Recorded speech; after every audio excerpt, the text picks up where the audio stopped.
examples of a dangerous trade, employed by men and women who risk their lives to bear witness to war. Now, Frontline reporting on Modern Marvels.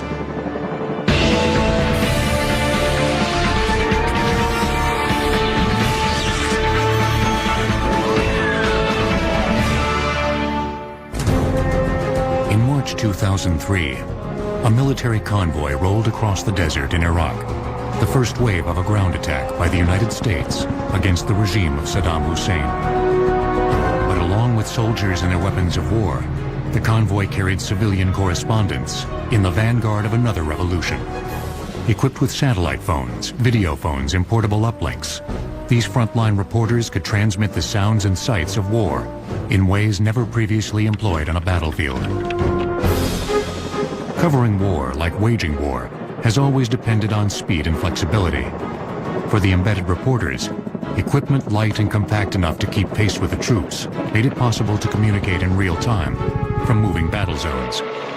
If it was time to leave, it was time to leave, and there would be no waiting around for the TV people to gather all our things. That put us under a little bit of a constriction and a time limitation because we didn't know when they were just going to pick up and leave.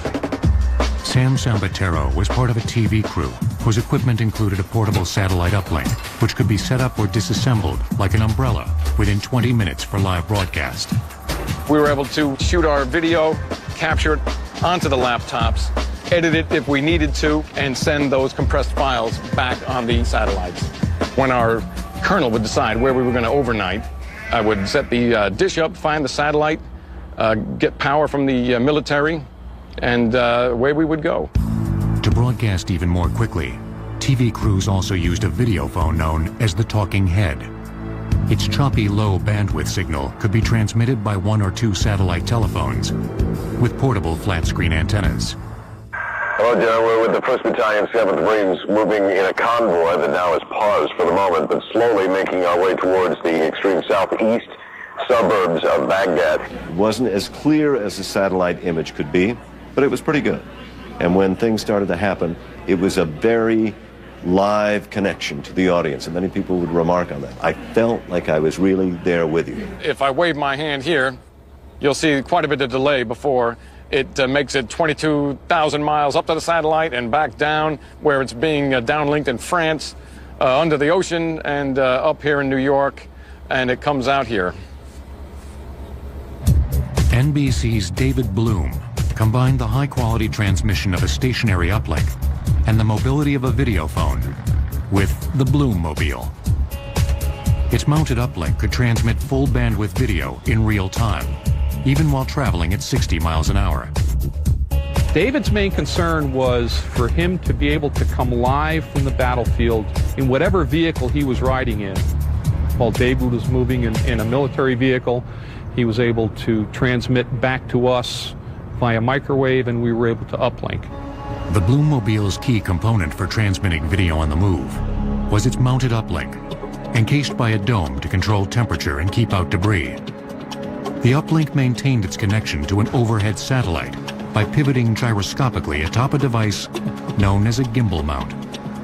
Computer-directed movements adjusted its angle as the Bloom-mobile sped across the desert. It's almost like a hip socket where it's free-floating, and is driven by motors that control it so that it can always maintain correct position. But while innovations like the Bloom-mobile signal a quantum leap in the speed and sophistication of frontline reporting, they are only the latest in a litany of technological innovations which have shaped that profession and our perception of war. And although the tools of the trade keep changing, the historic mission of frontline reporting has remained remarkably constant. Reporter is doing the same thing he or she has always done, getting the story and communicating it to the people, either by a typewriter or a computer, or now by satellite and voice. But their basic fundamental job is still to get the facts and report them. Reports from the front lines of war are nearly as old as war itself. For centuries, those chronicles were the exclusive province of military men, usually written long after the fact. The Greek general Thucydides set the standard in the 4th century BC with his 8-volume history of the Peloponnesian War. Julius Caesar's accounts of Roman battles inspired a lineage of soldier scribes that include both Napoleon and his chief adversary, the Duke of Wellington. Dispatches from the Boer War in 1899 helped make the reputation of a young British officer named Winston Churchill. These kinds of guys were writing their own histories, and of course, to the winner goes the spoils, and they were writing history as they would like it to have been written. Pictures brought another dimension to these accounts. The story of the Battle of Hastings in 1066 was literally woven into the Bayeux tapestry. Later, the invention of the printing press abetted the mass production of war-related etchings. Paul Revere's engraving of the Boston Massacre in 1770 helped spark resistance to British rule and fanned the flames of an incipient revolution.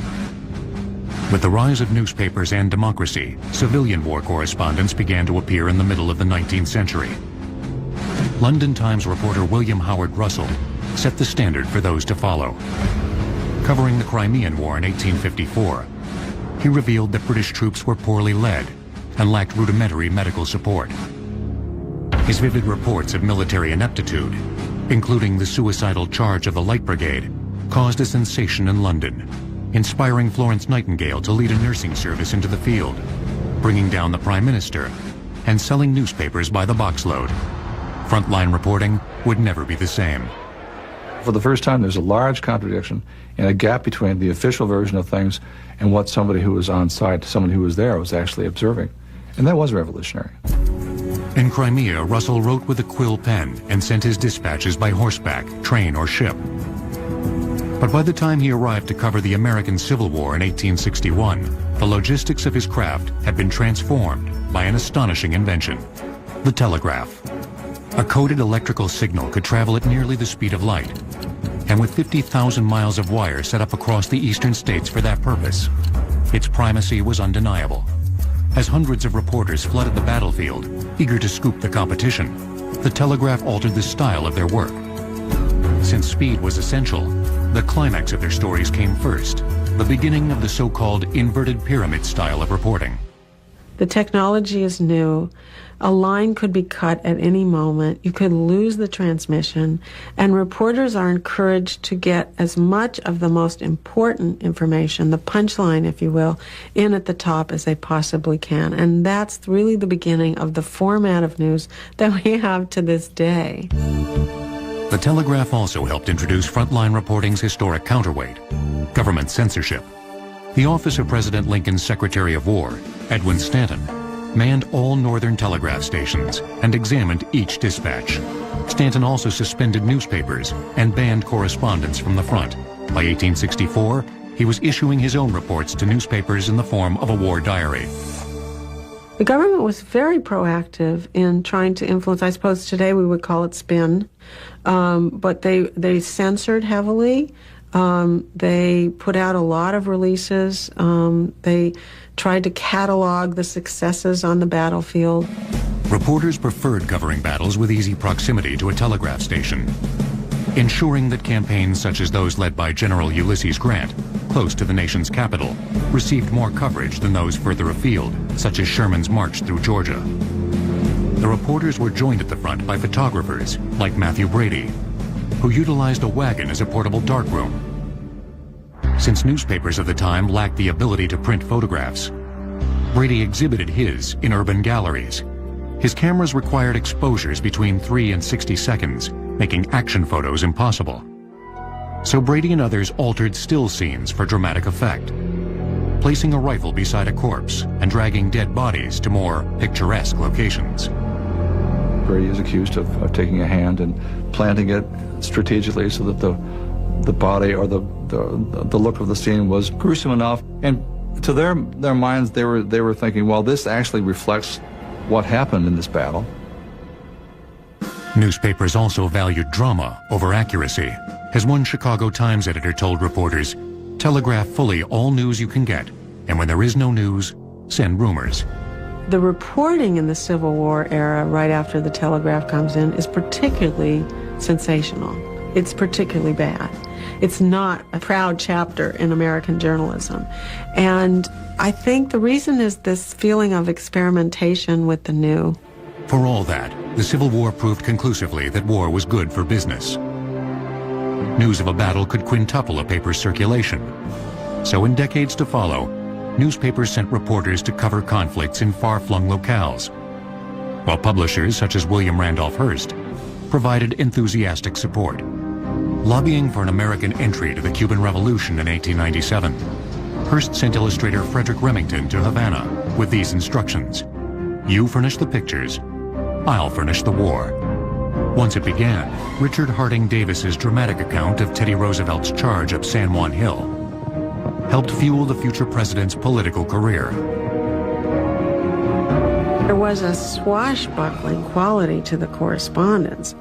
They were really the first media celebrities. They loved the role of war correspondents, much as Teddy Roosevelt relished the role of swashbuckling soldier. The power of the press was able to elevate people to a much larger degree than there is today. The country was smaller.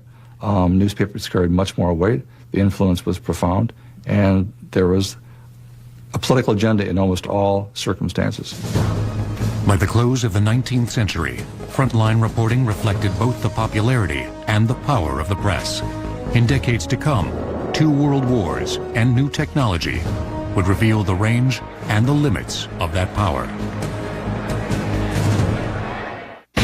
The Battle of Antietam in 1862 marked the first time that dead soldiers were photographed on the field after a major conflict. Frontline reporting will return on Modern Marvels. The dawn of the 20th century coincided with remarkable advances in communications. The telephone transmitted speech over electric wires, while the wireless conveyed messages over open space. Still cameras could freeze action from 600 yards, while motion picture cameras captured movement. All were in place in 1914, when World War I began, but their uses would be severely constricted on the battlefield. World War I was basically censored. There was very little contemporaneous coverage of it. Much of the technology was available and might have made for some fascinating coverage of a very, very bloody conflict. Not much of it was seen. The burgeoning technology of war itself, including machine guns and poison gas, produced an unprecedented carnage that government officials weren't keen to make public. England's War Office refused at first to credential reporters at all. In France, photographers were banned from taking pictures at the front, under penalty of death. Staged photographs and mock newsreel footage of battles were often shown instead.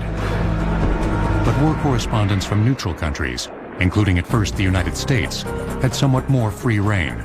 Though most were still banned from the front, American reporters could telegraph dispatches to their readers across the ocean, thanks to another remarkable innovation.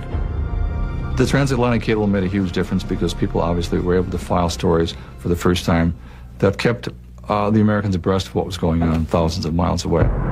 Essentially a long-distance telegraph wire, a typical undersea cable was comprised of strands of pure copper wire, insulated by a natural gum called gutta percha, and surrounded by layers of steel wire and jute yarn.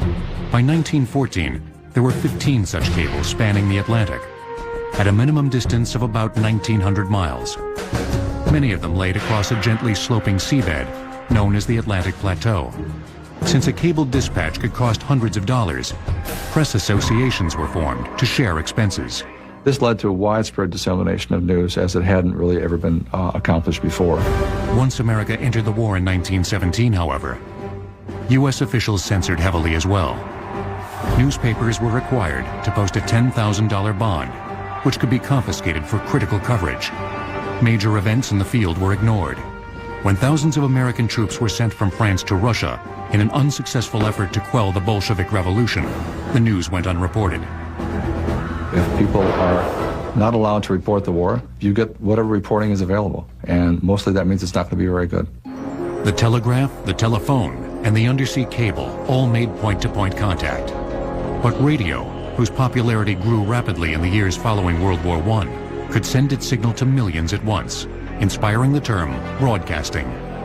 Broadcasting was actually a term used in agriculture. It was to spread a seed, to cast it broadly. And it is in World War II that it begins to have that effect on the nation. It's the first national medium. It was a radio commentator, Edward R. Murrow, whose broadcasts from London during the German air blitz in the fall of 1940 helped tilt American sentiment toward the Allied cause. Once the U.S. entered the war in 1941, thousands of radio and print reporters, cameramen, and photographers merged into the first wave of officially embedded war correspondents. The press wore uniforms, underwent military training, and accompanied troops to battle.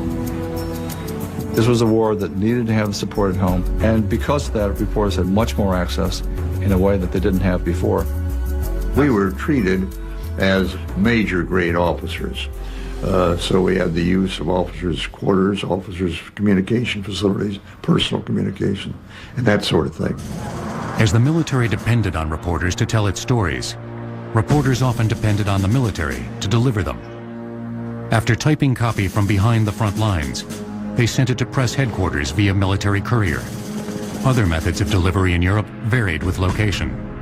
Of course, there is normally no civilian communication facility available. So it was whatever the military made available. From the Navy, that was sent by the Navy radio communications as far as Gibraltar. From the land standpoint, we filed through the Army, and again, the military used their facilities to send our material back. Motion picture film and photographs were usually processed at military centers as well. Cameras and typewriters remained the standard tools in the field, despite radio's popularity. Short-wave transmissions could be obliterated by storms or sunspots, and were generally unreliable. Reporters who were broadcasting from the field, from the battlefield, from a war zone had more difficulty and were more prone to weather problems. Despite the close relationship between the American military and the press, every dispatch was passed through censors before being shipped home. In return, reporters got unprecedented access to briefings and strategy and an up-close view of the war. Censorship, I thought, was very intelligently handled in England during the war. In 1943, 8 London-based correspondents, including Walter Cronkite, became the first group of U.S. reporters to fly bombing missions over Germany. Though officially non-combatants, they were taught how to survive in high altitude, how to bail out, and how to fire a .50 caliber machine gun. Correspondents are supposed to be non-combatants and are not supposed to carry weapons. But the thought was with the Air Force, I think, that if they needed us on a gun, how were the Germans going to know whether we'd been firing a gun or not if we had to bail out of that airplane? For reporters, there was no lack of danger or courage on the front lines of war. On D-Day in 1944, some parachuted in with typewriters strapped on their backs. Photographers slipped condoms over their film packs to seal out moisture as they waded ashore on Omaha Beach in the midst of enemy fire. As someone wrote down on the battle landing at Normandy, the brave ones were shooting the enemy and the crazy ones were shooting film. Reporting wasn't limited to civilians. Photographers like the Army Air Corps' Jerry Cole shot pictures for both military and the public with a K-24 camera he installed in the ball turret of a B-17 bomber. Being down the ball turret, suspended underneath the B-17, was almost like having your own plane. You could point in any direction you wanted without having to tell the pilot to change course, and it was absolutely fantastic. And of course, knowing that you had 250 caliber machine guns there was also kind of exciting. Cole also shot photos from the B-17 by sticking his camera out an open window of the plane while traveling at high altitude at 200 miles an hour. What you do is move into the window like this and go out far enough until you felt the slipstream hit and your camera would sort of go like that, and then you just come back about an inch or two and then you could take the pictures. This is the camera now in the shooting position where I have the ball centered in the crosshairs, and you're very fortunate that I'm using a camera and not twin .50 caliber machine guns. The invention of wire photo and radio photo services boosted the impact of war photography. A photoelectric cell could read a picture as it revolved on a horizontal cylinder, then send that transmission over phone lines or wireless. The result was nationwide photo news. Photographer Joe Rosenthal never saw the iconic image he captured of American soldiers raising the flag during the Battle of Iwo Jima. He simply sent his film to a military press center at Guam, where it was processed and transmitted to the mainland, appearing in hundreds of papers the next day. Published photographs became more graphic as the war progressed. At first, pictures of dead U.S. soldiers were prohibited. In a bid to boost public support for the war effort, however, President Roosevelt lifted those restrictions in 1943. It was okay to photograph pictures of the corpses of Germans and the Japanese soldiers, but not Americans. And Roosevelt felt that perhaps it was time to show Americans the grisly nature of what American soldiers were undergoing. World War II would be remembered as the Good War, a conflict in which political and military aims blended seamlessly with the duties of a free press. That harmony would be shattered in conflicts to come. 558 correspondents were accredited to cover the D-Day invasion in 1944, filing more than 700,000 words of copy in one day. Each wrote their obituary before departing. Frontline reporting will return on Modern Marvels.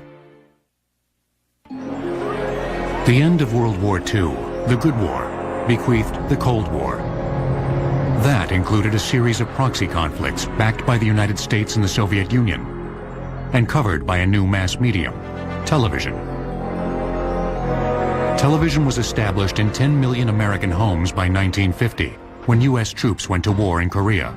But that conflict, which took place on harsh, forbidding terrain, far from major cities, and with few communications links, made timely coverage difficult. Transporting filmed reports could take days, even weeks. Partly as a result, TV coverage was all but absent. It was called the Forgotten War in part because it was very difficult for reporters to do something with this war and to cover it in the same kinds of ways they could cover other conflicts.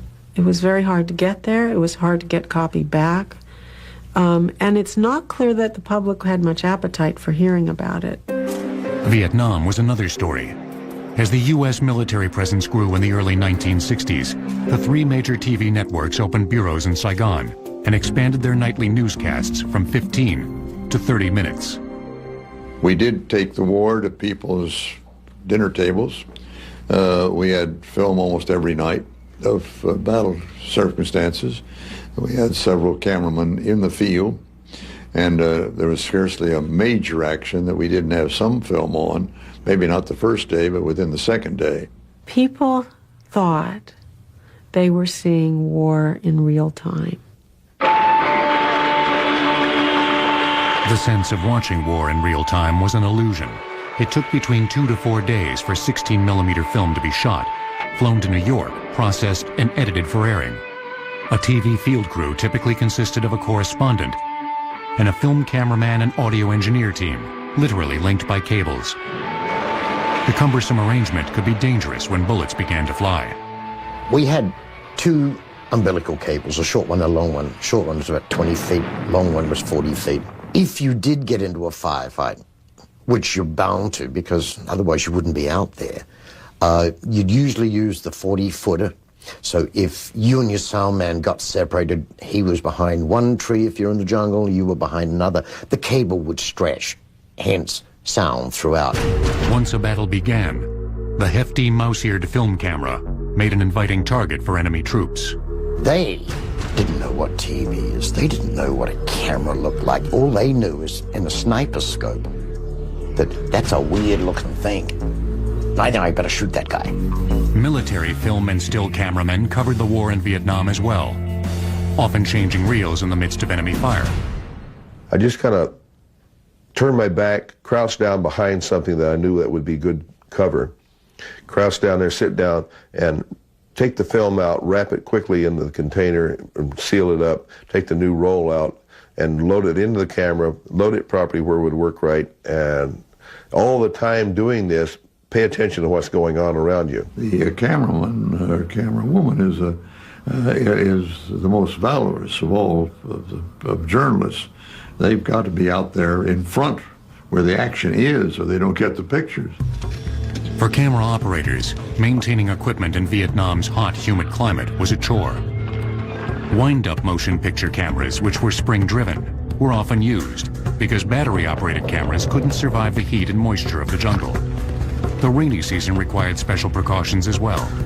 You had a little terrarium inside your camera if you didn't take good care of it. During the monsoon season, we used the Nikon underwater camera to shoot pictures. We were limited on the lenses, but at least we could take pictures in the rain. The payoff for enduring Vietnam's harsh conditions was a rare opportunity to report from the front without government restrictions. Officials were reluctant to impose a system of censorship in a war that had never been formally declared, giving correspondents free rein to follow the troops. We were free to go to a unit, any unit we asked. I don't remember ever being stopped from covering a unit. Reporters had the run of the battlefield. They could jump on a transport with troops and go anywhere they wanted in Vietnam. And there was that sense of welcoming American reporters to the battlefield, I don't believe has ever been repeated, and I doubt it ever will. But Frontline reporting's unlimited access led to stories which took issue with official claims of imminent victory, creating an adversarial relationship which reflected growing divisions in the country as a whole. Reporters attending press conferences in Saigon who had been to battle, because it was an open war zone, they knew they were not telling the truth, or at least the truth that they had seen. And so the conflict came to be called the credibility gap, seemed to get worse and worse. The power and immediacy of television made its frontline coverage particularly difficult to refute.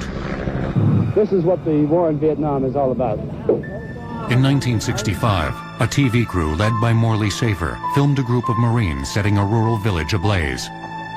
While the film was in transit, Safer's audio report was summarized on the CBS Evening News and promptly denied by the Pentagon. 2 days later, CBS aired the film on television, triggering an uproar at the White House. Frank Stanton, who was the president of CBS, got a call from Lyndon Johnson the very next morning. And his quote was allegedly something like, "Frank, what are you trying to do? Are you trying to screw me?" But Lyndon Johnson didn't use the word screw because he was a very outspoken Texan. Despite White House pressure, CBS didn't back down. We were only writing, even through World War II, just writing about these things. It was easy for the military to deny the story. We didn't have physical evidence. In this case, they suddenly realized they didn't have that defense any longer.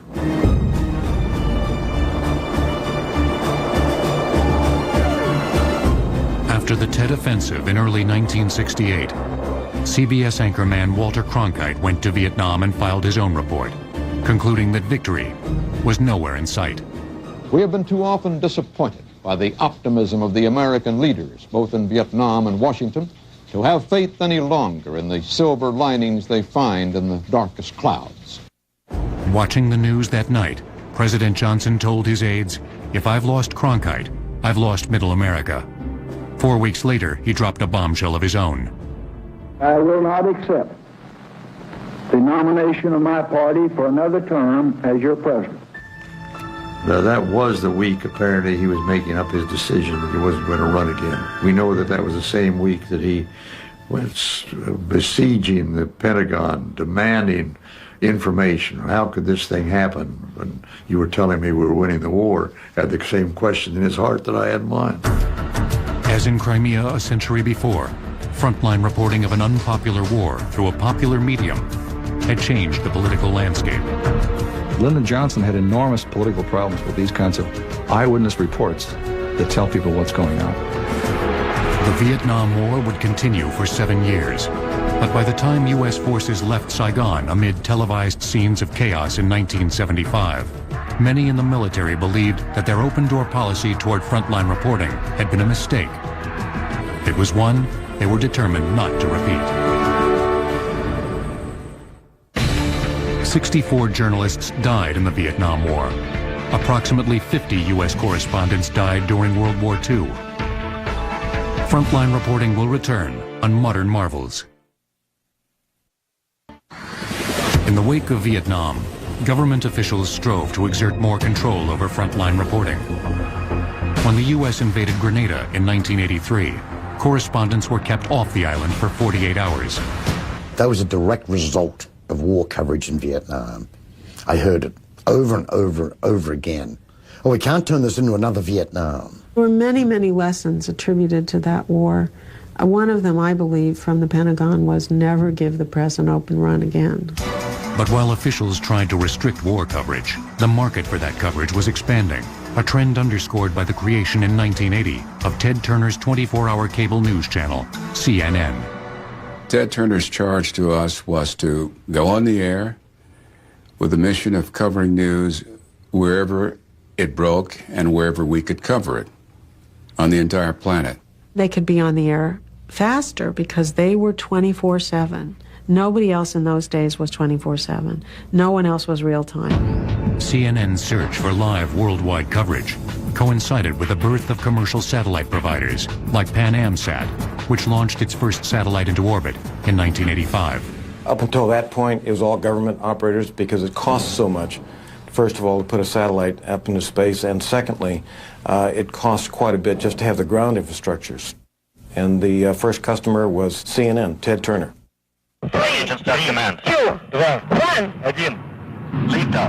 Commercial satellites are often launched into orbit around the equator, 22,300 miles from the ground.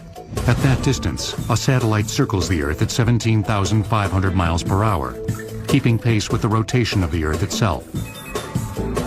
A satellite constellation of approximately 180 such units, spaced 2 degrees apart, provides near global coverage.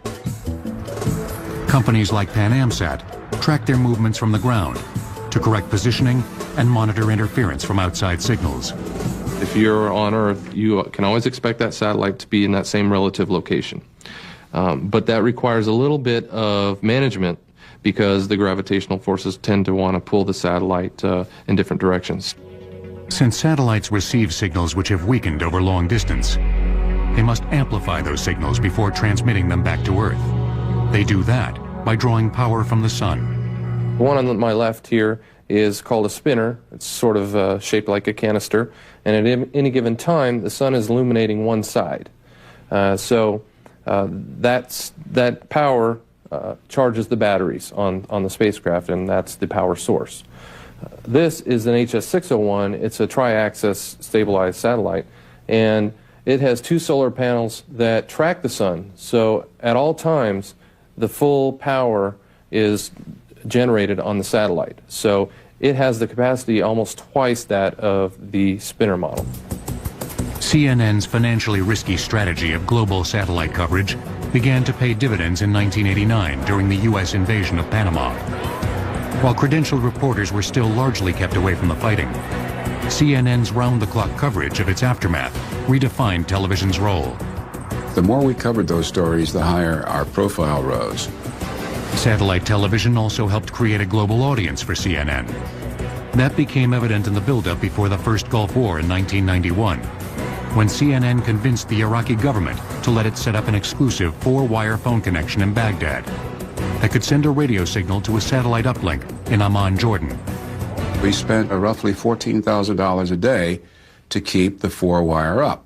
And basically this simple instrument allowed us to overshoot the telephone exchange complex in Baghdad, government-run and government-owned, and we went by microwave from Baghdad to Amman, to our bureau in Amman, and from Amman up on the satellite, down on the satellite into headquarters in Atlanta, and then back up on the satellites and around the world. This is an updated version of the famous 4-wire box that we heard a lot about during the first Gulf War with CNN. It gives you an amplified speaker for the people from the U.S. to talk, and you hear out of there, and when you hit a talk button, it amplifies your voice down the 4-wire line so they hear you back in the States. 2-way audio with amplification. If you're still with us, you can hear the bombs now. They are hitting the center of this city.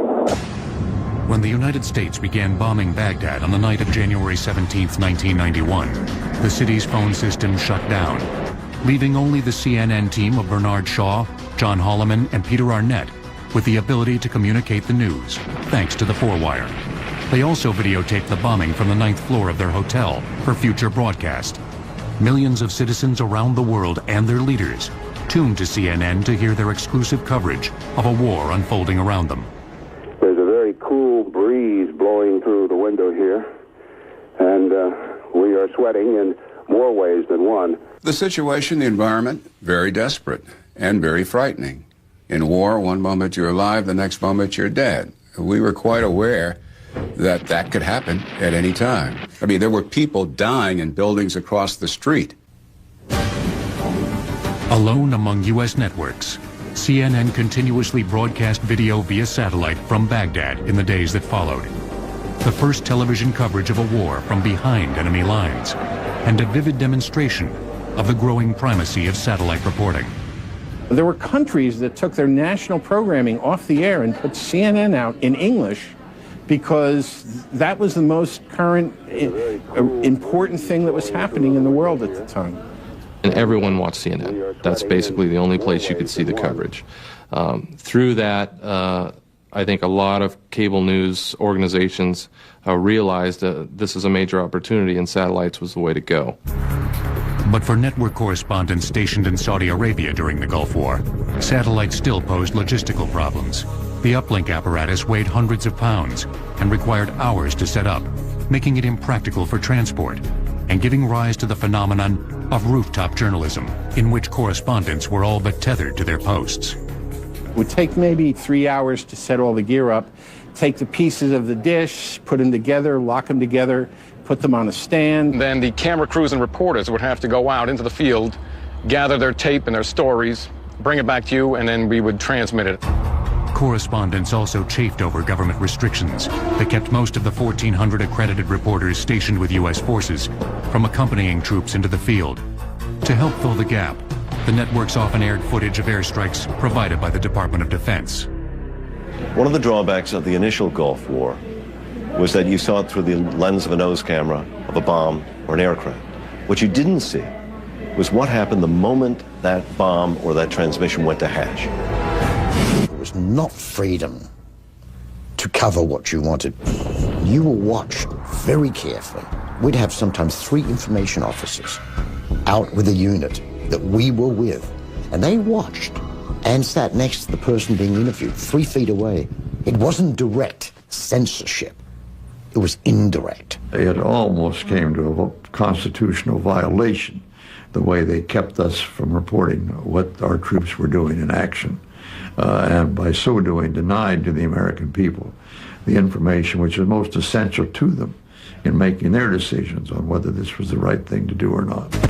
By war's end, many reporters voiced fears that heavy censorship was becoming a permanent impediment to their job. But a return engagement in Iraq 12 years later would mark yet another sea change in the treatment and the technology of frontline reporting. In the 1991 Gulf War, CNN reported the bombing of Baghdad 27 minutes before it was confirmed by the Pentagon. Frontline reporting will return on Modern Marvels. For 2 decades after Vietnam, U.S. policymakers and frontline reporters often viewed each other with suspicion and distrust. But by the mid-1990s, more portable communications tools, coupled with the rise of foreign satellite networks, like Qatar's Al Jazeera, forced the military and the media to re-examine their relationship. There's only so much that censorship can do anymore because of the technology. You can file a story from a very difficult location that before would have been simply impossible. The Pentagon is not alone. Something happens in the desert. Al Jazeera spins it one way, the Pentagon spins it the other. They needed a counter to Al Jazeera that was reliable and believable. Hearkening to the policy of World War II, the Pentagon embedded about 600 correspondents with U.S. troops during Operation Iraqi Freedom in 2003, while imposing minimal ground rules to protect their security. One result was an unprecedented array of real-time coverage from a surprising source: still photographers. Digital cameras allow photographers to take pictures, examine and edit them on a laptop, and transport them across the globe within minutes. A radical departure from the strictures of the past. Everyone was working in digital. The whole point of taking digital is being able to transmit those images back in a timely fashion. And you end up taking a lot more than you would if you were just shooting film. This is a basic digital camera, the professional one we use, and I would shoot images on here. At the end of the day, I would take my digital card out, which keep about 400 images on there, and you throw that into a reader on my computer, edit on there, and once I've edited that, I'm going to hook up using this device, which uses radio waves to communicate to satellite over my area. That's a major advantage, is, you know, shooting digital, seeing your pictures right away, being able to adjust your exposure, you know, knowing that you got the picture, and deciding kind of on the spot what to transmit. 20 minutes after a picture's made, we can have that distributed to publications all over the world. Another digital tool, the mini disc, allows photographers to record and transmit interviews from the field to augment their pictures. If Ben's walking around with a mini disc and a microphone, he can both interview his subjects, he can also do personal journals, and then we can create these animated sequences where we're actually stringing pictures together, creating a narrative spine. This is Ben Lowy in Iraq. After an initial period of realizing it was some kind of terrorist attack, people started taking positions, and I just grabbed my cameras and started photographing the evacuation of the wounded. When you're surrounded by the members of your unit and they're tight-knit groups, that is your family while you're deployed, and that's a bond of friendship. If we're taking that still imagery and making video with the audio and the still imagery, we've all of a sudden hit the broadcast space. Pretty soon it'll just be one person with one camera who will be the talent, the reporter, the producer, and the cameraman, and the editor all at once, because we have the technology to do that. Smaller and lighter equipment will always be welcome on the front lines of war, ensuring that even state-of-the-art innovations like the Bloom-mobile are fated to become obsolete. The challenge that we've been issued by Department of Defense is to try and get even smaller, such that our packages, in fact, could mount directly on military vehicles without having to take a civilian vehicle onto the battlefield. Real-time war coverage has changed the ground rules for networks as well. While broadcasting the advance of U.S. troops toward Baghdad in 2003, CNN imposed a time delay to restrict the potential sudden appearance of gruesome images from the battlefield. All producers and directors and editors were trained in the use of time delay, a 7-second time delay. Why? Not because we wanted to censor the images, but because the images that might have appeared on air into the households of millions of people around the world, we had absolutely no control over. For reporters in the field, the physical risks are more immediate. In 2001, more journalists were killed during the war in Afghanistan than were U.S. soldiers. 11 more correspondents, including David Bloom, died within 3 weeks in Iraq. These were very courageous colleagues, hundreds of them, some of whom did not come back.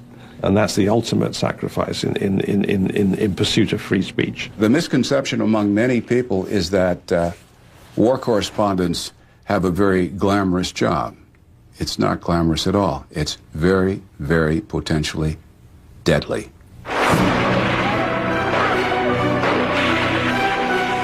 There's no shortage of reasons why frontline reporters risk life and limb in the world's most dangerous zones, while bearing witness to extreme displays of heroism and horror. Korea, love of journalism, love of fear, want to push the bubble a little. It is so exciting, it's so action-packed, and it's noisy, and it's horrible. You see guys getting shot and getting hit, and you take pictures of them for record. Maybe we can learn from it, so we're not always doomed to repeat it, though we often are. And maybe it's a folly, but it's important to keep that going.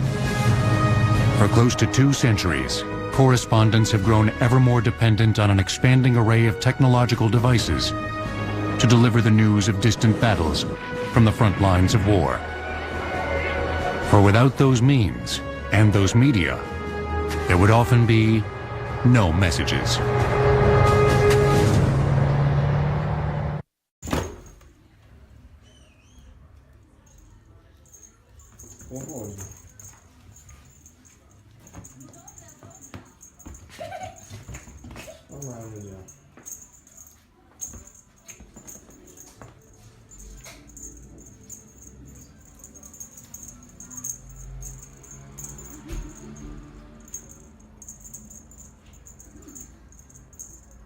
Nie, to już nie fajnie, tak było machanie przy nurczeniu.